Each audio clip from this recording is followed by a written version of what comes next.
else is AI being used by attackers? Well, we're bucketing these under general social engineering. So pig butchering scams, which you'll see in the top right here. I got a text message.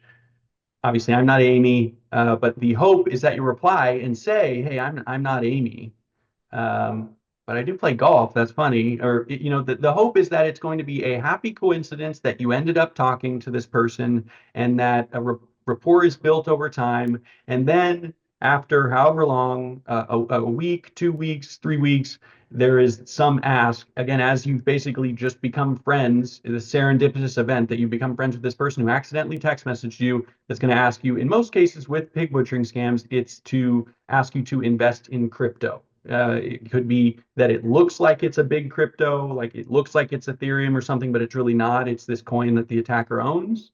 Or it could be that it's through a sketchy exchange that they control that's fake. But the point is for you to and for the attacker to get cryptocurrency that you ended up paying for is the bottom line here. And how AI is used for these types of things is, again, what you're going to see in the next slide. There's a ton of examples of these texts that I've gotten personally just over the course of a couple months.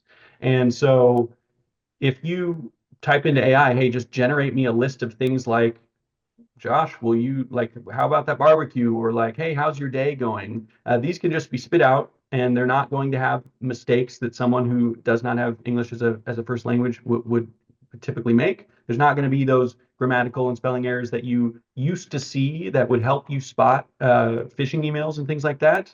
And that you can just spit out. It's not even that, it's just from a time savings perspective, whereas you would be typing these out manually one by one. Well, now in just a few seconds, you can get 100 of these listed out. And not that you necessarily need to always do a different text message for each individual you're messaging. You can reuse, of course, but you want to have some variety so that as telecoms and things, as these get reported as spam, you're going to be less likely to get blocked. The other portion of this is the next step. What's the next step?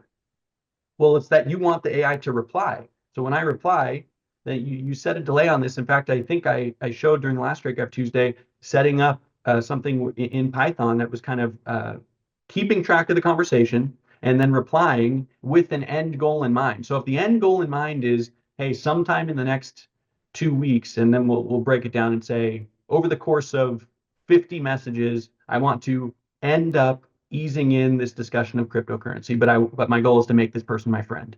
And you have this Python. I mean, 50 messages is nothing to load in each time, even up to the 50 messages, to basically keep track of the conversation and make sure that you're going to end up exploiting this person in the end. So the point is, this is a perfect use case for AI because it's already a chatbot. When we're using these LLMs and ChatGPT and whatever it is, it's a chatbot. So when you use the API, now you can just have the chatbot talking to this person. And sure, there may be some jailbreaking that needs to happen if you're using these big public models, or you can run something locally where there's very, very little guardrails in place, so you don't have to do as much jailbreaking.